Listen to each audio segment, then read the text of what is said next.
Hey! Hello! Hi, everybody. So it was torture, but I did it. I didn't open my package yet. I got a knife and I was like, maybe I should pre-open it for the video, but then I knew that no one would believe me that I actually waited. But I have my West Coast Seeds order and I haven't opened it yet, so yay! Okay, well, let's see what's in there, because I didn't see the order form. Yeah, for it, I know exactly what's in there. Yeah.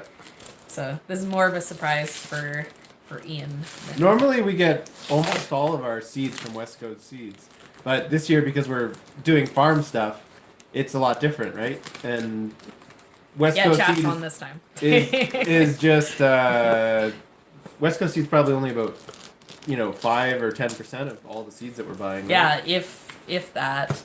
Because so the main order that I did was I got it from William Dam Seeds just because their pricing was a little bit better. And then what I did was I ordered everything that they had that I wanted. But then there was still a few things left that they didn't have that West Coast Seeds had because that was like the second best pricing wise. And then after that there was a few things that I had to actually order from Johnny Seeds down in the States, and that was like the most expensive thing, so I only ordered like 5 things from there. I did also cheat. So one thing that I always do when There's the photographic proof. Yeah, I'm not sure. Like you're showing our address, so Oh yeah. maybe don't do that. How But much did I spend on this? $213.62. I thought it was more than that. So there might be things. Well, there's a lot of things. There might be things missing. There's, like this is a big list. You can't really see, but there's a lot of items. What's in there? Oh, this is one of the things that I'm super excited about. This is a little mini soil so blocker. Look how cute it is. It's so tiny. And yeah, so hold this up to the camera there for you guys. So each of these little cubes makes a soil block, and then there's like a little indent, which is like the thing in the center. So you go into dirt, and then it squeezes out, and then it's this little like inch by inch block. And so I bought this because the trays that I purchased hold 72 seedlings per tray. So that's like, what they're like 10 inches by 20 inches. But I have a lot of stuff that I want to start, including a few like random farm things, like to get beets planted early enough to get them as soon as possible. I'm actually going to be doing beets as starts. So I'm going to run out of space. So I bought this so I can get like 200 into a tray. And I actually have a soil blocker in I think it's like the 1.5 or the 2 inch. And these soil blocks, I have a piece that actually will create like a hole into those bigger size ones, and then I can take these and pot them up if I need to. So how long does it take before they move from this to the bigger one? I mean, like it's A tiny, week. right? Like they germinate in this. Yeah. Right? And then they gotta like go. a week or two is how long Depending they on the last, seed. depending on the seed, but No more than a week of growing, though. yeah, Like, if that. yeah, definitely. Yeah. But yeah, so that's why I bought this. You because- had one of those for the first time last year. Yeah, that's and- the one that I. Yeah, and Yeah. you were complaining about how Yeah, sore your hand it kills was. my hands, like, cause you like have to press super hard on it, and so like I like, and then Yeah. like it just my hands just ached like You were like, crazy. Yeah, like it hurt, like it actually hurt, like, and I only did like 10 or 15 trays, so it definitely like I was shocked, but I think I was doing it wrong. I think I was like trying to compress it way more than it needed to be. You're It's- probably doing it wrong. yeah, a good chance. Yeah. Another thing that we bought is we bought the Urban Farmer by Curtis Stone. Yeah. No freebies for us. we're friends with Kurt, and on like I actually never read his book before Yeah. until this winter. And I got it at a library and I read it, and it actually has like some really great resources in it for The thing about Kurt is he did his farming like right in Kelowna where we live. yeah. So there's no more like pertinent, climate specific information than the stuff that he has, right? And it's, he's a busy guy. We can't be like, hey Kurt, what did you do with this? Hey Kurt, what did you do? Hey Kurt, what was it What'd like you do? here? What was Hey, your what did you seed do with this? density? Yeah, so He's like, it's in my book. Just read my book. yeah, he's like, you guys, you're the worst. I'm not gonna be friends with you if you do that. So we have to save him for when we have actual questions. Yeah. Like we could probably get like 4 a year. Yeah. And we've already called in one. So Well, you've already read that book, but you're just getting it for reference. yeah, purposes. I'm getting it so I have it. So if I ever at any point want to read it. Did you read? Yeah, so I also this winter I read Jam's book too. And I liked it. I found that for me personally, his book was more of like an intro to the concept of market gardening, and I was already really familiar with the concept of market gardening. I really liked Kurt's book because it basically is like how to start a business. So it's super, super relevant to me when I was reading it. Like it even is like, here's how to like write a business plan, like here's how to like invoice. So it was like super, super specific, super helpful. Yeah. Somebody was asking about the kombucha videos, and if we're gonna do this, like I'm sure because we're gonna get kombucha going again, and June. So and then, we want to do sourdoughs. We have a lot of like fermentation videos. I made a video like 2 weeks, like a week and a half ago now, about my super moldy gin. And so I have started rebrewing everything because all my kombucha and all my ferments, like I haven't done anything with them. They're just sitting there. They were during the move last year. It just got pushed to the back burner, and then it. Yeah, and then like we don't really drink it that much in the winter anyways. Mm-hmm. It's more of like we treat it like pop. So, it's like you don't really want a treat of a pop in the winter as much as you do. That ginger one that you made, I could drink all the time. Yeah. I do like a super spicy one. And that's I want to do actual ginger beer, which I'd probably make a video about. Oh yeah. Part of the I don't necessarily want to say that I'm gonna make specifically kombucha videos because literally I've made 25 kombucha videos. I've made kombucha videos on really, really obscure really obscure kombucha topics. So I did the one on salvaging the gin from it being so moldy just because I was like, well, this is ridiculous, so I should probably make a video about this. But I've kind of made every kombucha video there is for me to make. We'll make until I run into something. But I do anticipate that this year, as we do more fermenting experiments, that we'll probably do videos on it. Yeah. Yeah, one of my plans is that I do want to do pickles, again. Oh, and I am actually working on an apple cider vinegar video. Yeah. I've been working on it for a month of just collecting footage because I finally made successful apple cider vinegar, and I have 2 videos about me not making apple cider vinegar. So, gotta complete the trilogy. Yeah, and that's one thing that I want to try too, I want to try the real ginger beer. Oh, and that's something that I anticipate I'll probably make a video on in the next month or 2 because that's something that I want to make. And yeah, we're excited about that because we drink cocktails, and a lot of cocktails have the ginger beer in it. Yeah, and one of our favorite things is the ginger kombucha, and it's I'd be just as happy with just straight up ginger beer. Ginger ale is a popular thing in Canada. I don't know if it spills over borders a bunch, if it's everywhere, but we've got that Canada Dry ginger ale that is what I think of as ginger ale, and I'm assuming it's not a Canadian. I don't think it's just a Canadian thing. It's not a ketchup chips type situation. Okay, seeds. Okay, so as I was saying, what I did with my order from West Coast Seeds is I ordered the stuff that I couldn't get from William Dam, like just because they had more. West Coast Seeds, I find personally, is a really great resource for home gardeners. They have like really fun, really cool different things. The William Dam seeds, because this was the first year that I ordered from them, I found that they were a little bit more focused onto like farm seeds. Oh, here comes Sam. Do you want to sit with us? We're doing a video. What do you need, Sam? Well, if you want to sit, you can, but we're doing a video. Okay, you can play with that, but don't break it, okay?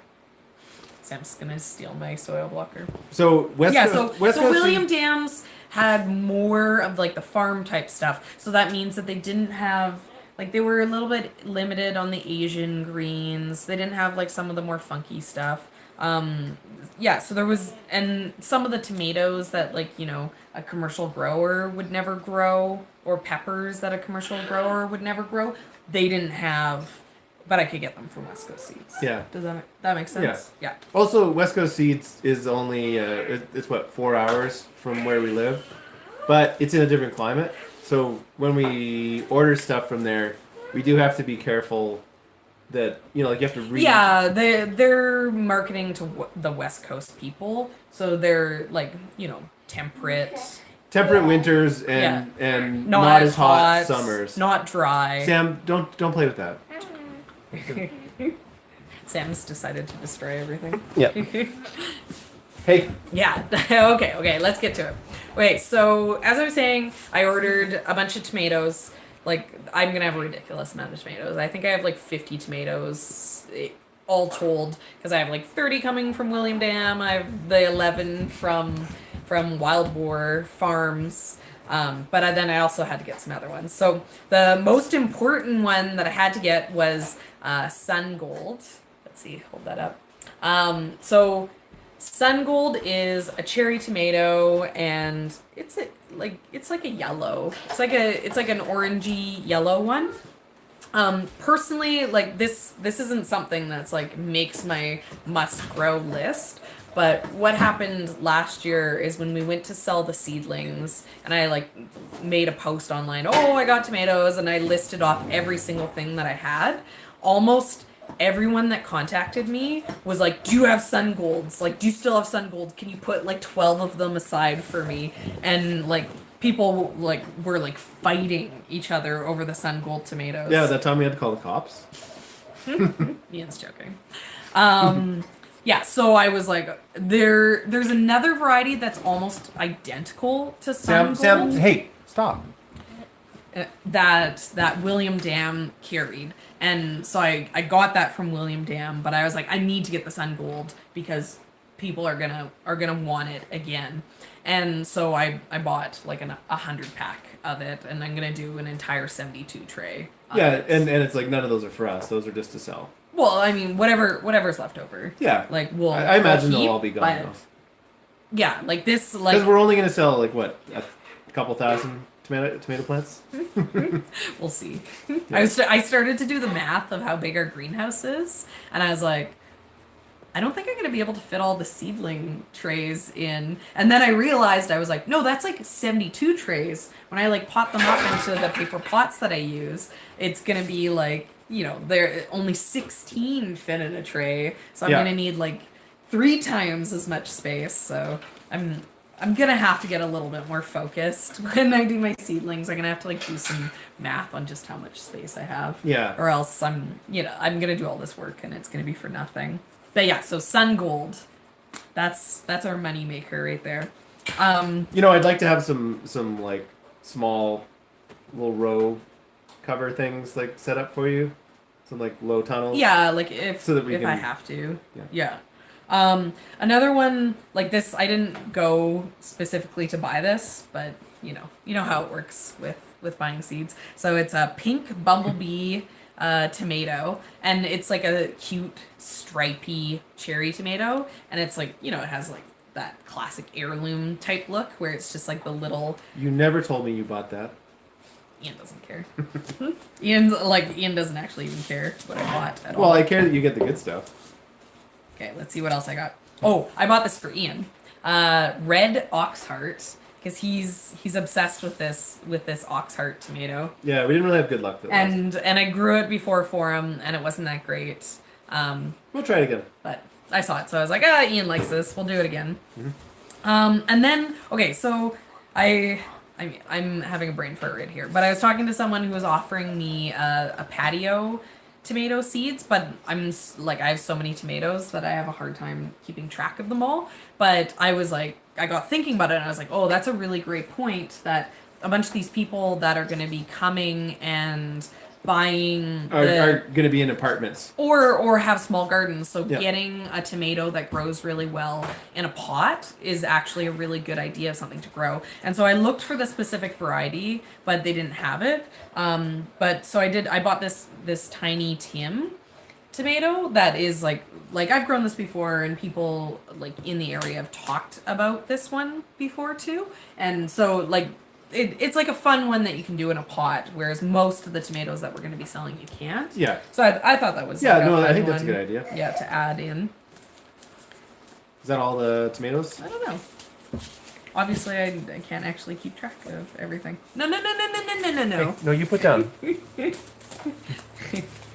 running off with. Okay, so that is all the tomatoes that I got. That's less than I thought. Yeah, they're a fast one. I've grown it before, and I can't grow anything in pots. Yeah. I don't water it. Well, like in Kelowna, we get such hot, sunny, dry days that it's like you have to water things 3 times a day in the summer if they're in a pot. Yeah. And even last year when we had things in pots to then transplant them over, we buried them in the ground just because even in June it's so what hot. What else do we got? Ian's being impatient. Okay, so then the next thing that I have here is peppers. And this I'm super excited about because I want to get my peppers started soon. And I think, I'm going to try... So at this point, we are waiting on these seeds. And then I'm also held up because I'm waiting on soil. The place that I'm going to get the soil from, they didn't have the soil in stock yet when we went in to pick up our seedling trays. And they said, this week they should have it, or beginning of next week. So I'm going to phone them on Friday and see if the soil has shown up. But if not, then it should be beginning of next week, and then I get to start my peppers, which will be exciting. Yeah, so I can't wait to see everything growing in that seed tray thing that I set up. Yeah, so I had to order this because this is my absolute favorite pepper. This is a large red thick cayenne, and these pictures, this isn't actually a picture of it, and it's an oversized big meaty cayenne pepper. And if I only grow one pepper, this is what I grow because I like how much bulk you get, and I use this for a hot sauce because our favorite thing. Yeah. We're obsessed with fermented hot sauce, sweet, with that tang of the ferment. Yeah. And you made one that we were having the other day. Yeah. That was she made it so it's not super spicy, which you could use a bit more spice. Yeah, but then you can just load it on. Yeah. So yeah. So this my mess watering right now. Yeah, me too. This I grow, I bought and grow specifically for me, but other people might be interested in that too. And then I got a Scotch bonnet, and I won't do a ton of these, and I'll keep one. But this is super spicy. This is just for having options of hot peppers to sell. And I do have a few, I have a Thai dragon and a few other ones left over from last year that I'm gonna be doing. So I'm gonna have 6 different hot peppers, a variety. And then another one I bought was jalapeno, and this is specifically a jalapeno that I've grown before and like. And so, that's another good one to add in. I'm kind of niching into specialty tomatoes to get people to come. I know that you could probably also niche into specialty hot peppers, but I feel like in Kelowna there's just not as much of the demand tomatoes are the big on draw. that. Like I feel like And then if you have pepper options, people. yeah, like But- people pick them up, but like I don't want to go too crazy. But one that I do probably want to do a bunch of is this Hungarian cheese. Our son is taking this unsupervised time to disassemble our kitchen. He's like, He started like I have a juicer, and his game is that he like tries to put the juicer together. It's like the ultimate blocks. Yeah, so I do make cowboy candy, and I love it. which one's cowboy candy? It's The the fruit sweet. leather? No, it's the sweet hot peppers. Oh The yeah, sweet yeah, canned those hot are peppers. good. Yeah, Yeah, I yeah. was eating that on like literally everything Yeah, for a while. that stuff is really good. Yeah. But I actually use the Oh, cayenne. we were making. I don't even bother. We were making these jalapenos. like fried eggplant sandwiches with cream cheese, the balsamic vinegar reduction, and then the cowboy candy stuff. Yes. Oh. We will do that again. Oh. We're almost back. We're almost back into Yeah, that was the good. eggplants. Yeah. Okay, so this is a sweet pepper, but you know when you get like those fancy like veggie trays and they have like the little mini sweet peppers and they're like an entire pepper? This is kind of like that. And this is a blend. It's like a red, orange, or a yellow. And my mom, so I was like super excited to try this, but then like last year's garden was completely shot. But so there's a bunch of things that I made my mom try, and this was one of the ones, and she loved it, and it produced like crazy. The plants like even though the peppers that they were producing were just these like tiny little things, they like grew like a crazy amount like by volume. So you know, like a pepper plant, like for us, will only produce like a couple peppers because our season isn't super long. But this produced like the equivalent of like more than a couple peppers like added up because the fruit's so small that it ripened really quickly. So it's basically like the logic of a cherry tomato in pepper form. So I'm super excited to do this, and I bought a ton because I think this is something that yet again people will like, because if you only have space for so many plants, this is something that's different and interesting. So I think that we'll be able to sell this well. Okay, and then I got some cabbages. I got this Taiwan cabbage. I like the flat like oblong cabbages. And we have more space. Yeah. So Cabbage is gonna be interesting here. We had such aphid issues at our old place that we gave up on a lot of the cabbages and stuff. Yeah, I mean this one's 55 days. Yeah. So that's fast. Mhm. I'm sitting here at this point. Like I bought a bunch of seeds because like I was like best case scenario. And then like it's stuff I'll be able to do seedlings for and sell. So I could justify investing into something, and then if there's leftovers, like I can grow it. So sitting here right now, I don't know that we'll have enough time to put in a garden for cabbages. Like we don't actually have like We need to prep a lot of space. yeah, we have like so many things to do. we need to prep all the land just for the farm, let alone like then personal gardens. Mhm. So like if we do have the time, if we're able to be organized enough to get it done, I would like to put in a larger like garden, but I don't know. But if I do, I want to put this in. And then I got I'm having a brain fart on what these are. It says right on there. I know. Okay, so the China Express is the name, but these are like, what are the things? The name of the thing that you use to make like kimchi? Like what's like the Cabbage? common name for that? It's like an Asian cabbage. No. I only know very common names like cabbage. Yeah, because it's saying it's like a su choy, but yeah. So this I was excited about, and this one it was bolt resistant. That was why I got it. Oh, that's awesome. Yeah, so it's bok choy. No, not bok choy. We were eating. It's like another word, but yeah, like We were eating a lot of like Asian greens. yeah. I'm last upset. year. Like I'm obsessed with Asian greens. Oh. Yes, Napa cabbage. Thank you. That's it. That's Well, how would I ever know that? That's not common. I've never. like Yeah, so this is like a type of like, you grow this as like a Napa cabbage. Bolt resistant. Yeah, so the one thing about them is they tend to bolt.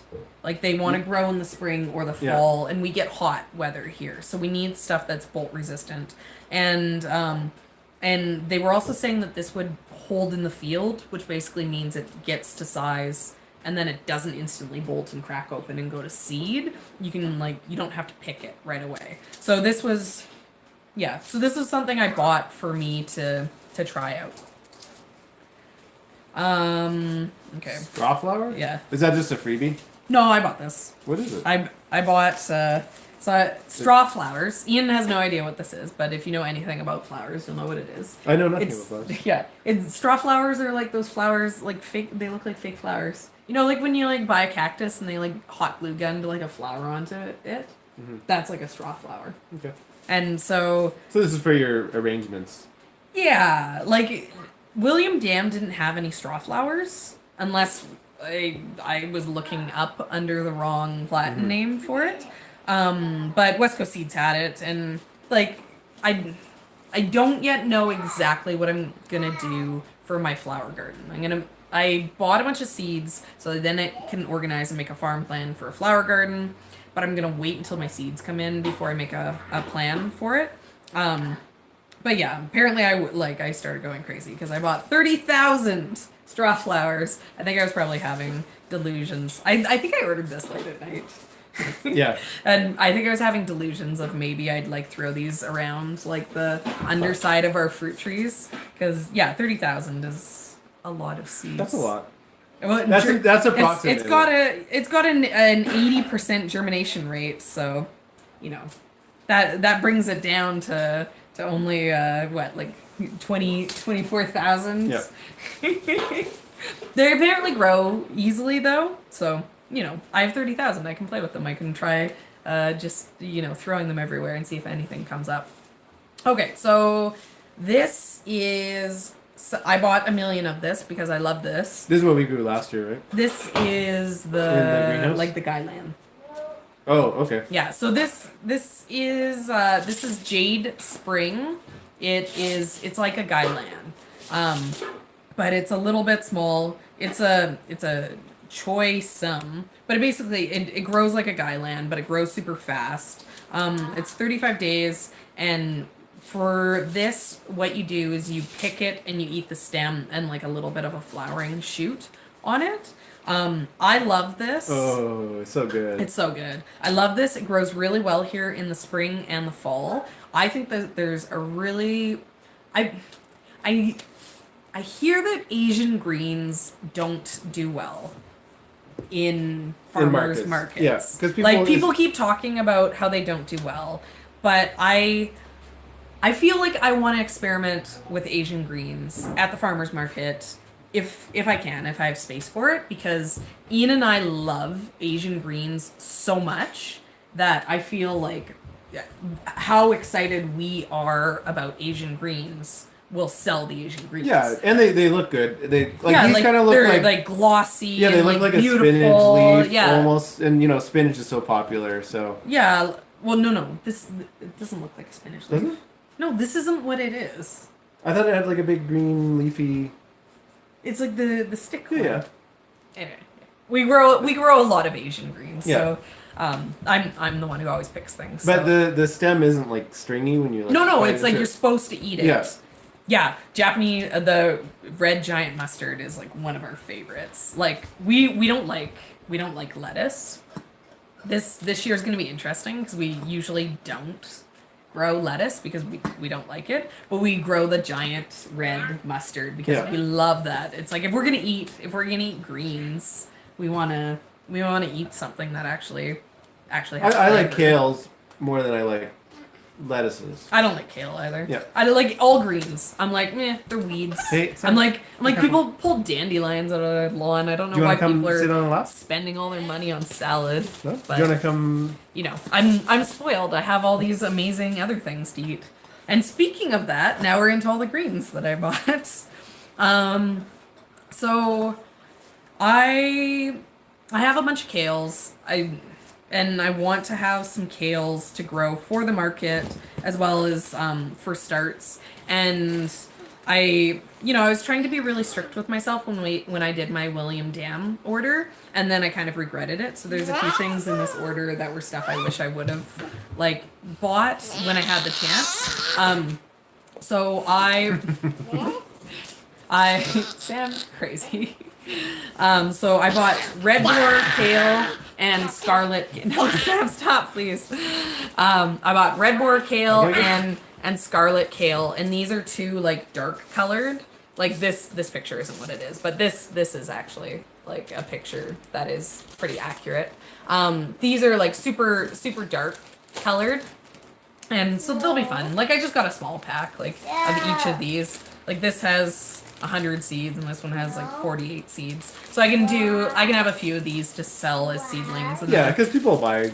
Oh yeah, people like kale. So like doing kale seedlings to sell will do well. Like I bought dinosaur kale. I bought like a curly kale. I have a few other random. Like what did you say kales. the average sale last year for starts was like $40? Yeah, or $50. Yeah, so I wrote down because I have like the memory of the goldfish. Okay, please be quiet. Thank you. So I wrote down when people came how much they spent because I knew I wouldn't remember.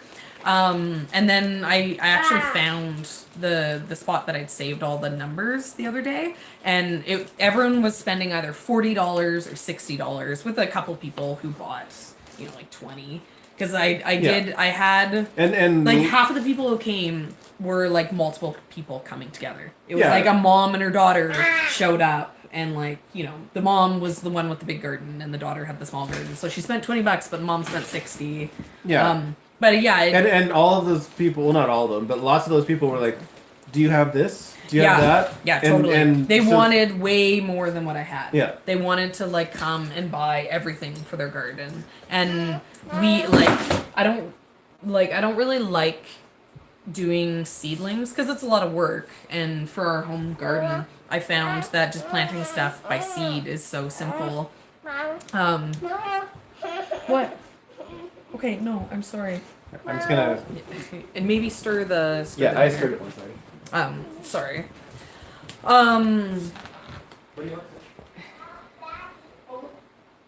Yeah, sorry, I'm just reading the comment there. Yeah, the back of these, they don't necessarily have like detailed instructions on the packages for the West Coast seeds. They do have some directions, but like I don't usually look at the packet for details on how to plant. But one thing about like West Coast seeds that's useful to like any of you, because I'm sure most of you guys are down in America, because I know most of you that watch the channel are American. But they're a great resource for like how to plant stuff.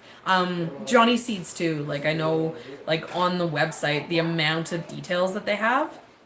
So it's like if you want to like know how to grow things, like for me personally, I think it's worth the effort to go do a quick refresher before you go out with your seeds to plant it, just to get the best information. Like I've been planting stuff forever, so I don't always have to go and be like, oh, how deep should I do my lettuce?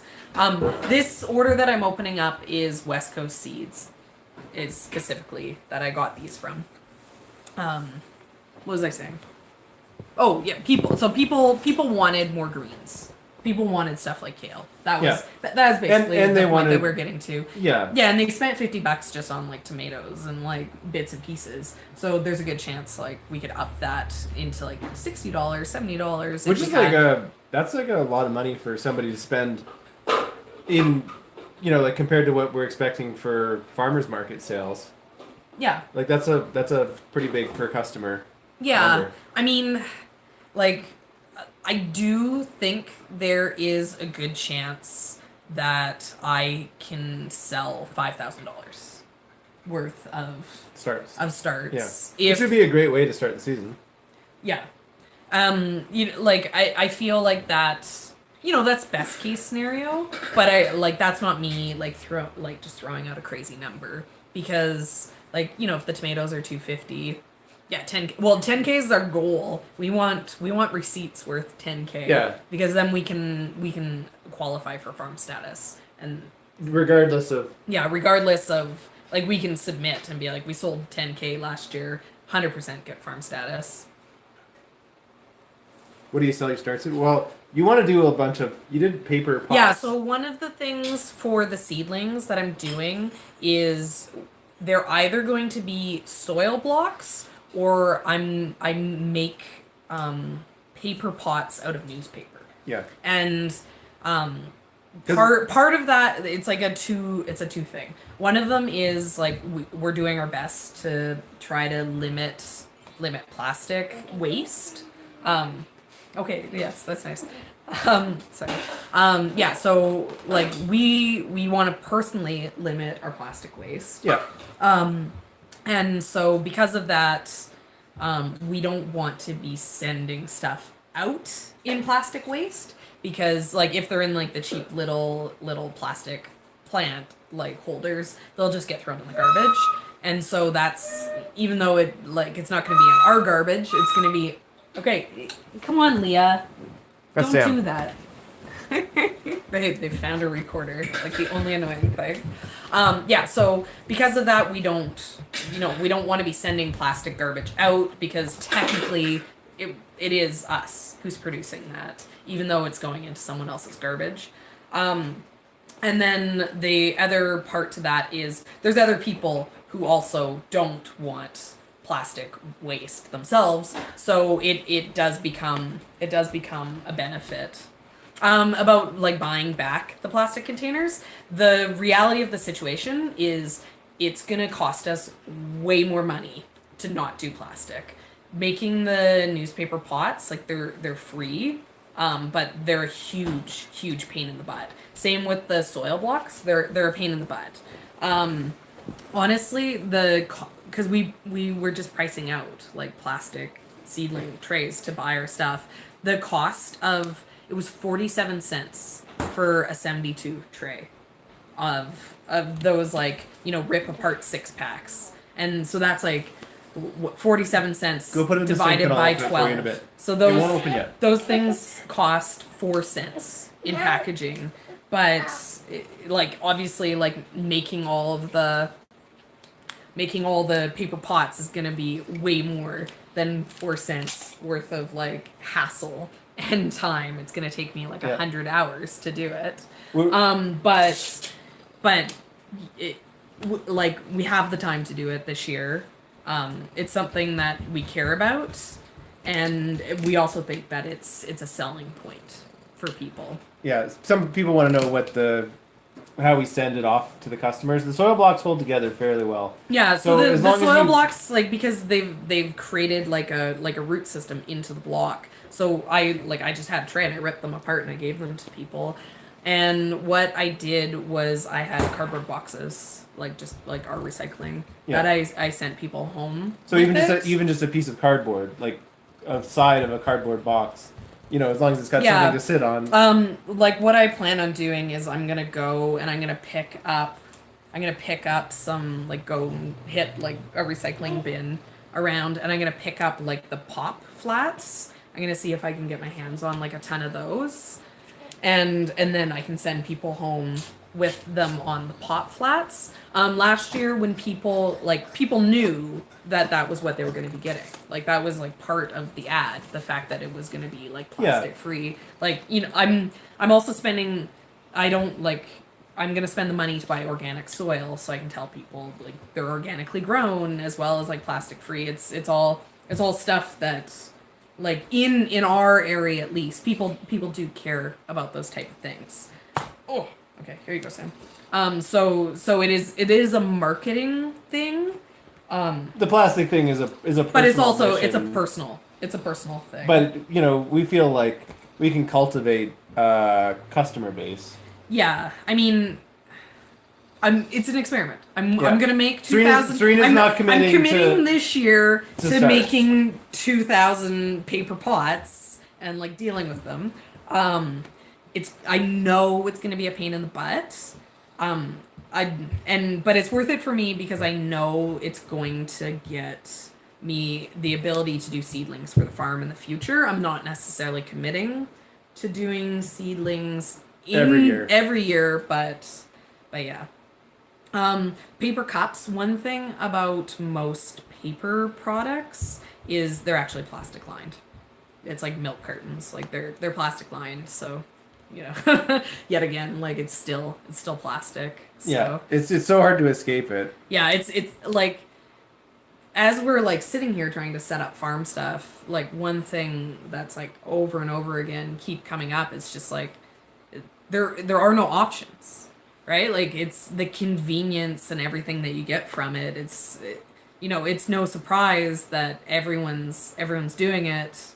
Like plastic is so cheap that you can't not use it basically. And like another thing that we're kind of seeing, because this is our first time like looking into farming, is like for me it's giving me a really big wake up call to just how much waste goes on with the production of things. So even if I can go to the farmer's market and offer a bundle and the customer there can buy it and it is like waste free, like nothing's going into the garbage, there was garbage produced before that got into your hands. Yeah. Like just the act of small scale organic local farming produce like a ton. We just bought a bunch of racking, and all that racking has like plastic garbage that comes along with it. Yeah. And, you know, like just everywhere you turn. For me, it's like all this plastic that just. It's like we're building a greenhouse. It's covered in plastic. We bought high quality greenhouse plastic so it'll last a couple years, but it needs to get replaced every couple of years. We didn't spend the 47 cents for the trays. Instead, I spent $3.50 for my trays, but those are still plastic trays. Like they're not going to last 10 years. They're only gonna last so long. So, you know, your options just it's hard, right? It's hard to weigh the ethics with the you know, making money. Like it needs to be a viable business. You know, like all the farmers talk about it all the time. You need to have your business in mind. But the sad reality of it is, you know, like we've had some comments when we talked about the paper pots before. People see that and they think it's a way of us not spending money, when the reality is it costs us to do it. It actually is making the seedlings more expensive to do it. Time wise, for sure.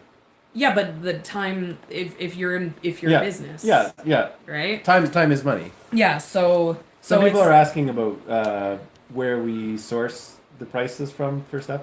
There's a farm supply company called Growers Supply that's local. So, you know, as far as brick and mortar places go, it is the obvious choice for us because it supplies, you know, this is a big agricultural region and it supplies, you know, all those types of products. So they have big catalogs filled with stuff that they can get in. And so that's like our go-to spot for finding a price. Yeah. And then, you know, you can look online, but that's... They don't, like, it is Canada too, right? Like Canada, our pricing is not the same as U.S. prices.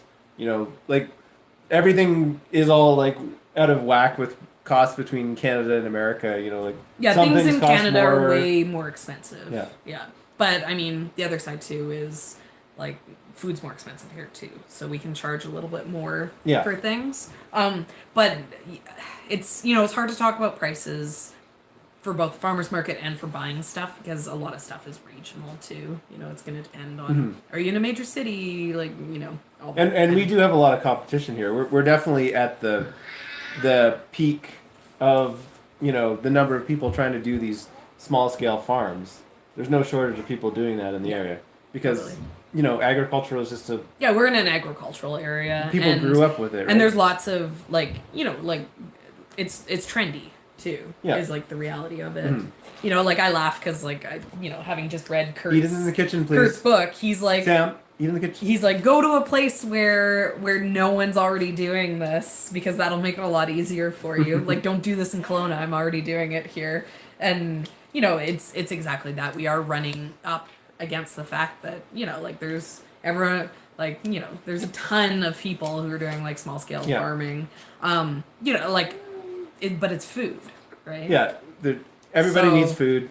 So There's it's always like going to be a market for it. Yeah, and our area is like our little area of Kelowna is exploding in population. There's high density. It went from being like a low density area to having all this high density stuff being plopped in there. Yeah, it's a suburb, right? So it kind of went from like being like just kind of rural stuff, but now it's getting like all the like subdivisions, like townhouses and stuff. Like for the first time just the other day when we were on our way home, we went and drove by this community that's really close to us.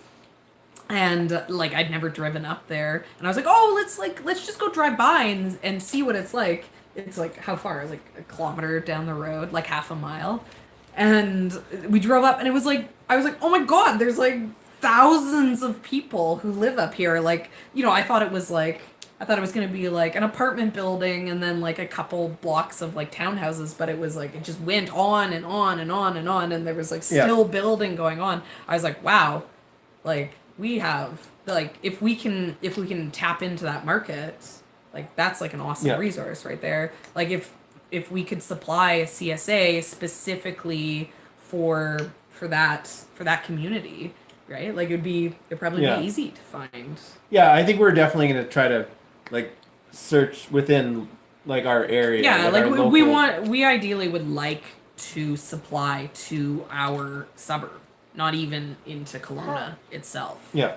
And there is a farmer's market that's only like a kilometer from our house. Yeah. And that's the market that we're going to be selling at, and it's Friday night 3 to 7. Yeah. Yeah. So that's a good time for us as well. We're not morning people. I'd rather like stay up till 4 in the morning picking things in the garden with a headlamp than have to wake up at 6 in the morning. But we'll see, because it actually is colder at 6 in the morning than it is at 4 in the morning. But you're silly.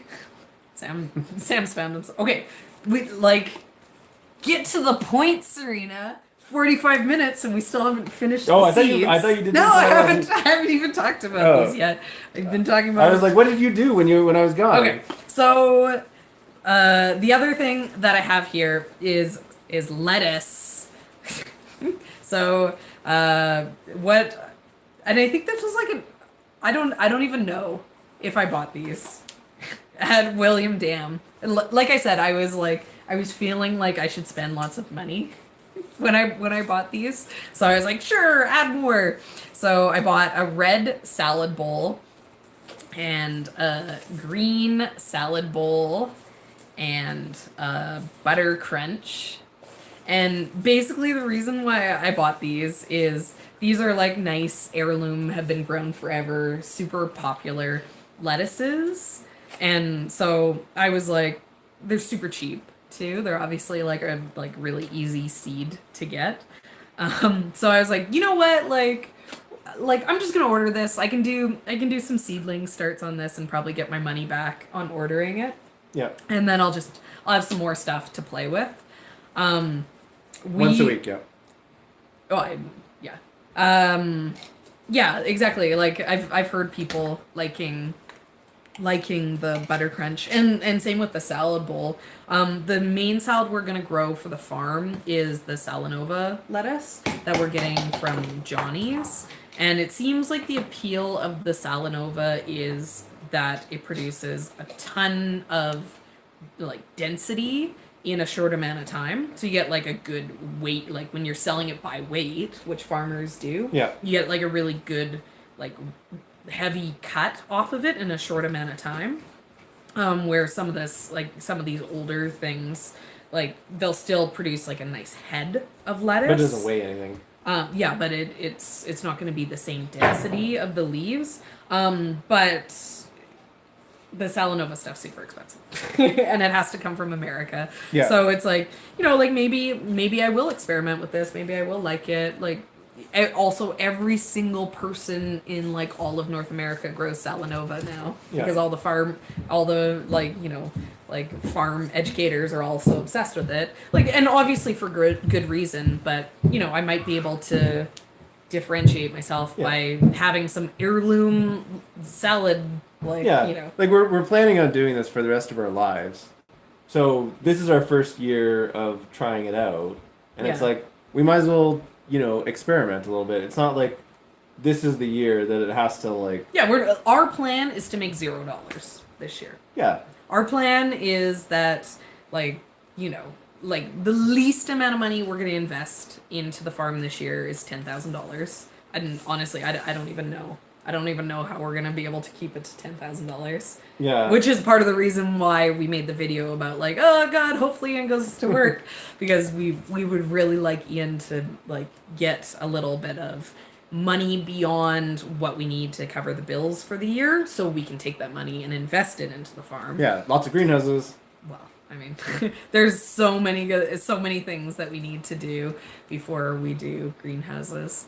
But somebody's asking how we cut our lettuce crop. We want to get. I don't know because I've never grown lettuce before. But we want to get one of those harvesters. Yeah, so we do want to get, which yet again is into money spent. I do want to get the quick cut harvester. But you can't cut Salanova with it.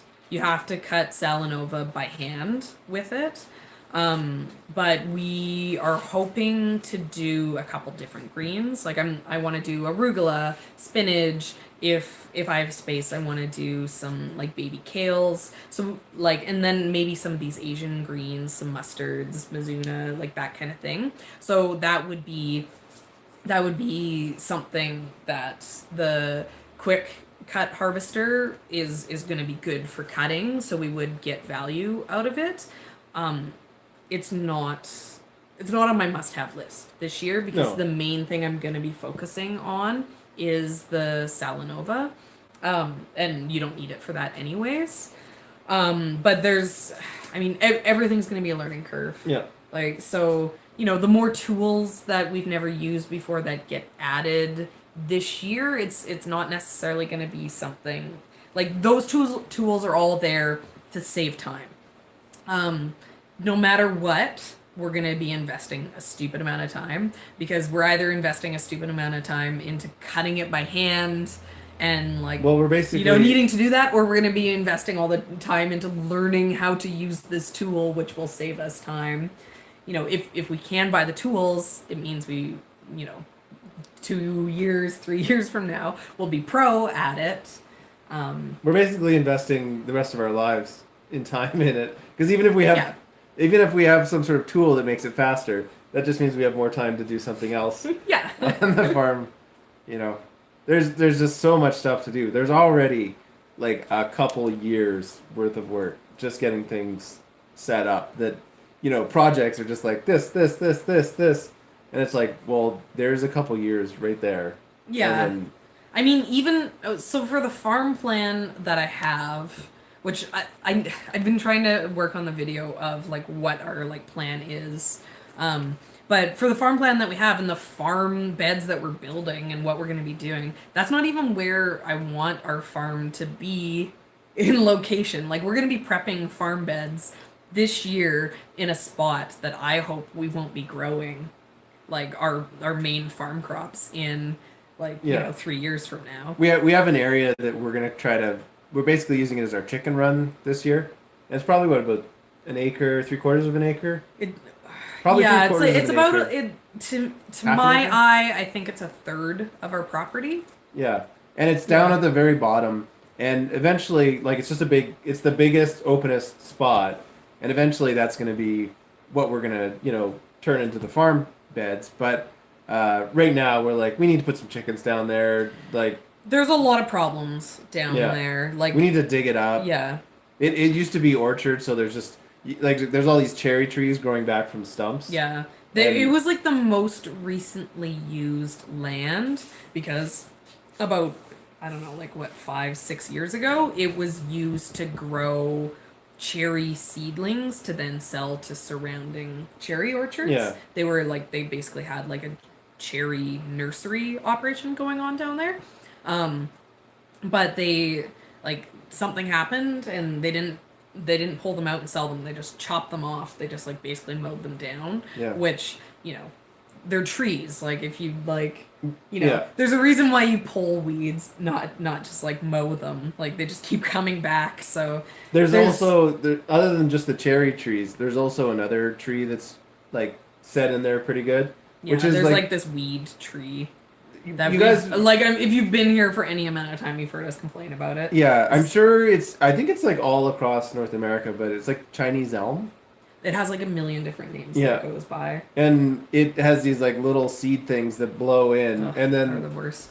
they just blow into corners and like everywhere, this, there, and that. They send like a huge taproot down before they do any growth up Yeah, above like, ground. you So could- it's you could have, like, impossible to actually pull it out. Yeah. You grab it, you pull it, and it cracks off, and it just keeps coming. It just comes back. It just Yeah. comes back. Like you could have like this much above it, and you could have like this long of a taproot below. Yeah. And every time it pulls off, it just gets the taproot just grows more and more. Yeah. And gets harder and harder to pull. And if it ever has anything to like twist around underneath the ground, like a rock or a piece of wood or something, then it's just like it's never coming out. Yeah. And the whole field is like interspersed with these. So basically, we need to like till that whole future farm space area, like turn it all over, rake all that stuff out, get all the stumps out, and then just let chickens have a summer to hang out there. Yeah. Totally. That's exactly. Yeah, I mean, that's a lot of work.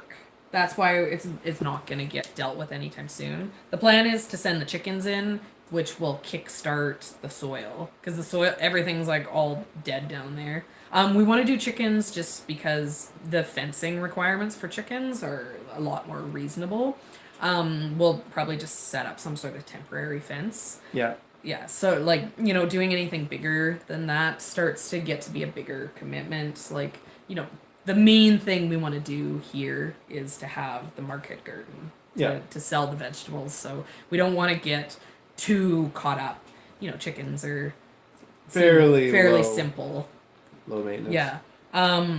Yeah, so we figure we send the chickens down there, they'll help us keep it clean, you know, clean things up. Kickstart some of that soil life. Kickstart some soil life, get some poop in there, and then we'll start like dumping down. Like we could dump down some wood chips, like, you know, that the chickens like work in along with the manure, and then tarp it, and, you know, kind of can just wait a year until we do anything. Just kind of, you know, we can use some techniques to reset it to nothing. We can put it on hold, and then we can come back in and have it a little bit easier. Yeah, we're like, it's gonna be crazy. It's gonna be like crazy, like year. There's a lot of cherry orchards around us as far as chemicals, and so Yeah, one thing that we need to do that I've had a few nightmares about is we need to do a soil test for contamination. We need to do kind of like the most in-depth type soil test you can do. People keep telling me not to do it, but I don't feel right not doing it. I want to do it, and then if it comes back and our land is contaminated, then obviously, like, full stop. Like, we need a whole new plan. There's two sides of that. Like, I'm worried because it's Sam showed up with no clothes on. okay, here, Ian can come back and finish his point. I have one last thing. They didn't have any AMI, any like baby, or what are these called? Queen Anne's lace. They didn't have any sort of Queen Anne's lace at William Dam. So I got Bishop's flour, which I'm a little bit nervous about as a cut flour, because this actually has a chemical in it that can like cause like irritation type rashes. So I'm gonna have to keep in mind that I have that out there, so I don't, you know, let Leah run off and play with it. I'm gonna have to make sure the kids know that this isn't necessarily something that's super safe to play with. But yeah. I also ordered from Johnny's Seeds. I ordered like a green one and like a dusty purple one. So I'm excited. They're like a fun filler flower. Sam is now camera safe. Yeah, so my point on the contamination is, for one, the part that I'm worried about is that this farmhouse is from like 1902, and so that means that there's been like people living here in all those like dirty times in the past where like, you know, maybe they'd be like, oh, let's do an oil change. We'll just drop the oil in the ground and like, you know, all that horrible stuff that people used to do. One thing I think about is this has been an agricultural area like forever. Like we could be contaminated with like DDT. Yeah. Now, right? Like, the thing that makes me less worried about it is the fact that our soil is basically just sand. And yeah, it'd be hard to imagine that anything hasn't just leached out. Yeah, like it seems like it would probably have been like washed through by now because there's been nothing going on this property for 5 years, really, yeah. right? I mean, like Ian doesn't know what he's talking about, so obviously that makes 0 sense. What? Like, obviously, like chemicals don't just like. No, but things do get washed away. Yeah. And the fact that, you know, we don't have like this clay soil that just holds moisture will. Yeah, I mean, if our soil is contaminated, we won't be able to grow food. We will be able to put in raised beds and like grow, like have like family food grown. But we'll have to change what we farm. We'll have to change what we farm into something that's not edible. What is kind of, you know, where. Yeah, and then rehabilitate the soil.